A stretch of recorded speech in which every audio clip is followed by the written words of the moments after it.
A paz do Senhor a você, querida família, outra vez vamos estar juntos meditando na bendita palavra de Deus. Vamos estar lendo um texto na segunda epístola de Paulo a Timóteo, capítulo 2 e o verso 13. Se formos infiéis, ele permanece fiel, não pode negar-se a si mesmo.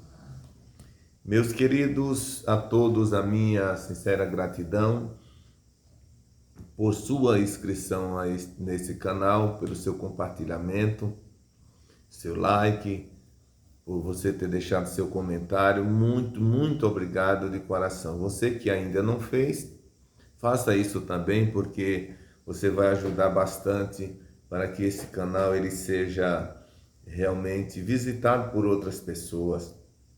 O YouTube entende que é importante o conteúdo e envia para outras pessoas, além de notificar você todas as vezes que tivermos um conteúdo novo, tá bom? Vamos então meditarmos na bendita palavra de Deus.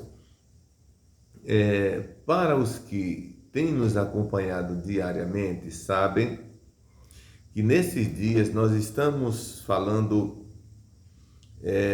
intensivamente no capítulo 2 da segunda carta de Paulo a Timóteo.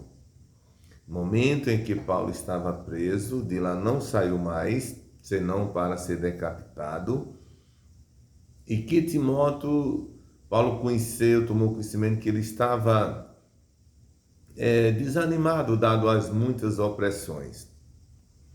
E ele tenta fortalecer a Timóteo, o exortando a permanecer, na marcha, servindo a Deus, cuidando da igreja. No vídeo de ontem, nós estivemos falando do versículo de número 12. Se sofrermos, também com ele reinaremos. Se o negarmos, também ele nos negará. Foi o versículo que a gente trabalhou no dia de ontem. E nesse momento, nós vamos estar falando no versículo de número 13, onde nós fizemos a leitura da palavra há pouco. Queridos, quando nós olhamos o versículo 12 e o versículo de número 11, ou 11 e 12, nós vamos perceber que há uma rotina, eu diria, combinada nas expressões do apóstolo Paulo quando fala a Timóteo. Por exemplo, veja o que nós vamos ler e eu vou destacar aqui para você entender e logo nós vamos para o versículo de número 3, tá? Versículo 11, ele diz: palavra fiel é esta, que se morremos com ele, também com ele viveremos. Veja a sequência. No 12 ele diz: se sofremos, também com ele reinaremos. Se o negarmos, ele também nos negará. Aí quando chega no versículo de número 13, ele diz: se formos infiéis, ele permanece fiel, porque não pode negar-se a si mesmo.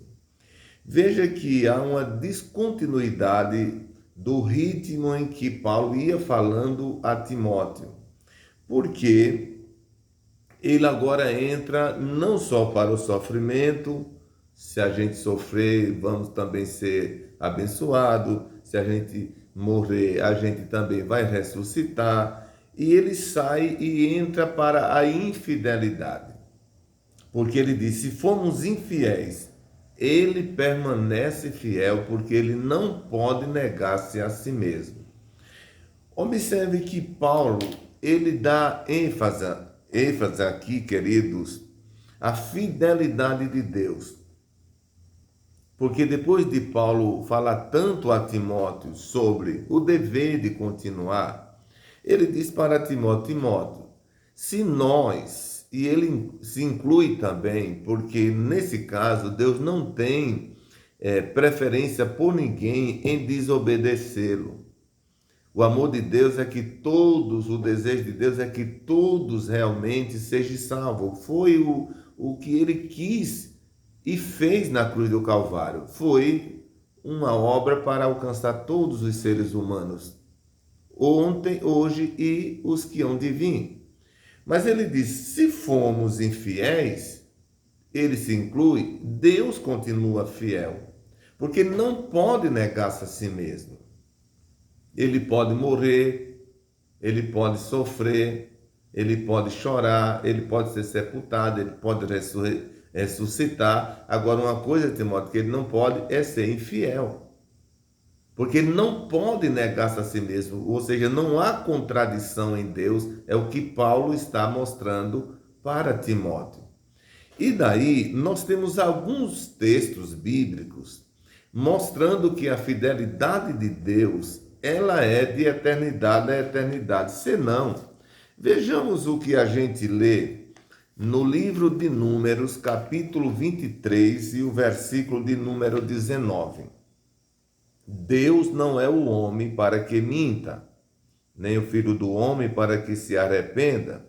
Porventura, diria ele e não o faria, ou falaria e não confirmaria? Veja que esse texto que acabamos de ler, ele confirma o que Paulo está falando na segunda epístola 2 e 13 a Timóteo. E, consequentemente, a nós, quando lemos a Bíblia Sagrada.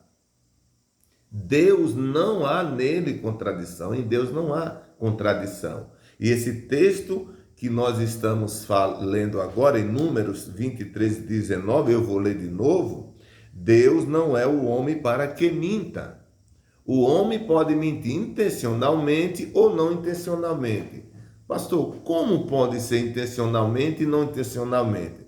Intencionalmente é quando você procura ter algum resultado e você não tem pelas vias corretas, você não tem pelas vias originais, ou seja, por meio da justiça, então você usa da mentira para ter o resultado que você está esperando.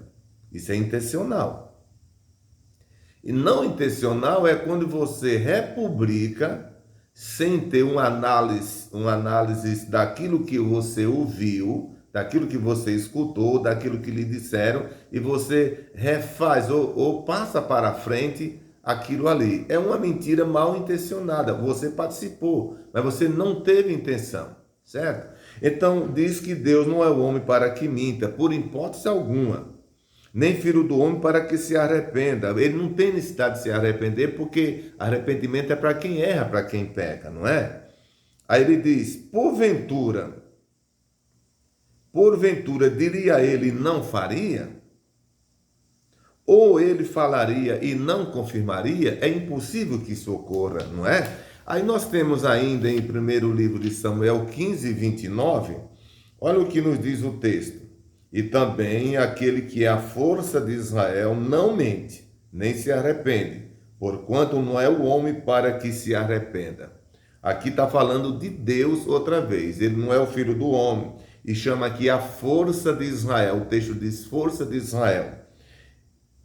Ele não se arrepende, porquanto não é o homem.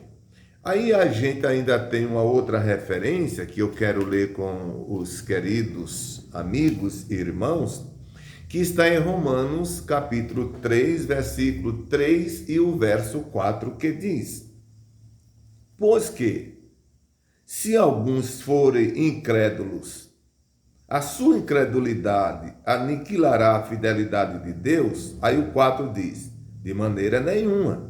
Sempre seja Deus verdadeiro e todo homem mentiroso, como está escrito, para que sejais justificado em tuas palavras e venças quando fores julgado. É uma interrogação que o apóstolo Paulo está fazendo à igreja em Roma. Ele diz assim, pois que, se alguns forem incrédulos, a sua incredulidade aniquilará a fidelidade de Deus? Aí no 4 ele diz, claro que não. É o que Paulo está dizendo a Timóteo, se nós formos infiéis, ele continua fiel, porque ele não pode negar-se a si mesmo. E Paulo queria que Timóteo tivesse isso bem acentuado na sua cabeça. Porque, meus queridos irmãos, eu volto a dizer, o desejo de Deus é que nós sejamos fiéis a Ele até a morte. Caso a gente, por algum motivo, resolva não ser fiel, seja por meio da apostasia, seja por meio da perseguição, seja, enfim, não importa o meio, mas se você fomos infiéis a Ele, Deus continua fiel. Porque é da natureza de Deus a fidelidade, é da natureza de Deus não mudar. Voltando ao texto de 2ª carta de Paulo a Timóteo, 2 e versículo 13. Se fomos infiéis, ele permanece fiel. Quantas pessoas na história da humanidade foram infiéis a Deus e quantos no momento são infiéis a Deus? Mas Deus continua fiel, né? Porque a infidelidade do homem não altera a fidelidade de Deus. A injustiça do homem não altera a justiça de Deus. Deus, ele não é alterado pelas alterações que os seres humanos eles sofrem. Porque dependendo do ambiente, do meio que você está vivendo, a situação em que você está envolvido, você altera, nós alteramos. É como um fogo. Se ele está alto, a água ferve mais. Se ele está baixo, ferve menos. Se ele está desligado, não ferve a água. A água passa a ficar fria. Então, há alteração conforme o fogo que está sobre a panela. Então, o ser humano ele altera conforme as situações em que ele está envolvido, o grupo em que ele está inserido. Deus, não. Se você ler a Bíblia, você tiver intimidade com a Bíblia, você vai ver que Deus, desde o começo da humanidade até hoje, Deus não muda no seu caráter, na sua personalidade, na sua fidelidade, de forma nenhuma. Então, queridos irmãos, disse Paulo, não pode negar-se a si mesmo. Ele não pode ser uma outra pessoa, ele não pode ser uma outra pessoa. Jamais isso vai acontecer na pessoa de Deus. Paulo queria que Timóteo entendesse isso e levasse isso muito a sério. Reconsiderasse qualquer pensamento, reconsiderasse qualquer decisão, reconsiderasse qualquer projeto que não fosse aquele que ele tinha recebido de Deus por meio do apóstolo São Paulo. E é isso que eu quero dizer a você nesta oportunidade. Não sei se à noite, se à tarde, se de madrugada, se de manhã. Não sei que hora você está me ouvindo. Mas você precisa reconsiderar isso que está na sua mente, o que está no seu coração. Você tem sido uma pessoa ultimamente de uma vida muito perturbada, porque você tem algo definido na sua mente que acha que tem que ser desta maneira, mesmo que você sabe que vai prejudicar o plano original de Deus para a sua vida, do qual você tem muito bem conhecimento. Você precisa repensar isso. Querido irmão, querida irmã, querido amigo, Deus te abençoe. Recebe esta palavra e não tome nenhuma atitude, não recaia do nível que você está. E aqui quando eu falo o nível, eu estou falando tanto na vida espiritual, profissional, familiar, seja onde for. Seja equilibrado. Seja fiel a Deus, seja fiel aos seus compromissos, seja fiel à sua família, seja fiel aonde você está. Porque Deus é fiel e Ele vai estar com você em qualquer situação. Caso você e nós mudarmos, Deus não vai mudar por isso. Ele seguirá fiel, porque Ele não pode negar-se a si mesmo. Deus abençoe você e família. Vamos agora estar orando, eu vou estar orando por você. Eu quero agradecer pelos novos inscritos de ontem para hoje no nosso canal. Graças a Deus, todo dia nós estamos recebendo novos inscritos aqui no canal. Você que não fez ainda, faça, vai nos ajudar bastante. Vamos orar então? Querido Deus e Pai, em cuja presença nós estamos. Na manhã deste domingo, Senhor, a minha gratidão por ter me concedido a oportunidade de falar a Tua palavra outra vez. Deus, todos que tiverem acesso a este conteúdo, Ajuda, Senhor, ministra aos seus corações. As pessoas que estão por qualquer situação querendo desistir. Desistir, sim, Senhor, dos seus ideais, seja na vida espiritual, profissional, na sua vida familiar. Deus, Deus dos céus, age por eles. Tenha de misericórdia, socorre, Senhor, a cada um deles. Faça com que eles entendam, Deus, que tudo vai passar. Eu quero te pedir por aqueles que estão hospitalizados, aqueles que estão enfermos, Senhor, aqueles que receberam diagnósticos negativos, que ouviram dos médicos não ter mais o que fazer. Senhor, Tu és o médico por excelência. Estenda tuas mãos e refaz, Senhor, a saúde, restaura completamente de todos eles. Meu Deus, as viúvas, os órfãos, Senhor, as famílias, os casais, os filhos, todos, Senhor, estenda tuas mãos e abençoa. Todos os que estão indo agora à escola bíblica dominical, os professores, os que estão indo agora à reunião de obreiros lá no grande templo, Senhor.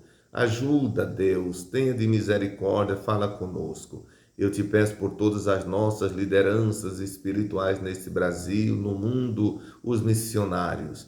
Querido, eu também te peço por aqueles que estão presos nos vícios do álcool, do fumo, das drogas. Sim, Senhor, que estão envolvidos em crimes. Meu Deus, eles têm uma alma. Eles precisam de libertação. Quantos tu tens libertado, Senhor? E hoje são homens e mulheres inseridos na sociedade, produzindo para o bem-estar desta nação. Senhor, tenha de misericórdia destes também. Aleluia. Eu te peço, Senhor, tenha de misericórdia, não deixe que eles pereçam como estão, salva suas almas. As famílias que estão sofrendo por vê-los envoltos, Senhor, em tantas coisas proibidas por Tua palavra, pela lei do nosso país. Mas o Senhor é o Deus das misericórdias, Senhor. Oh Deus, abençoa as famílias, consola as famílias e liberta seus filhos, meu Deus. Assim eu te peço por minha família e todas as famílias deste país. Em nome de Jesus. Amém. Muito bem, compartilhe o vídeo, inscreva-se no canal, deixe o seu comentário, o seu like, isso é muito interessante e até o próximo, se Deus quiser.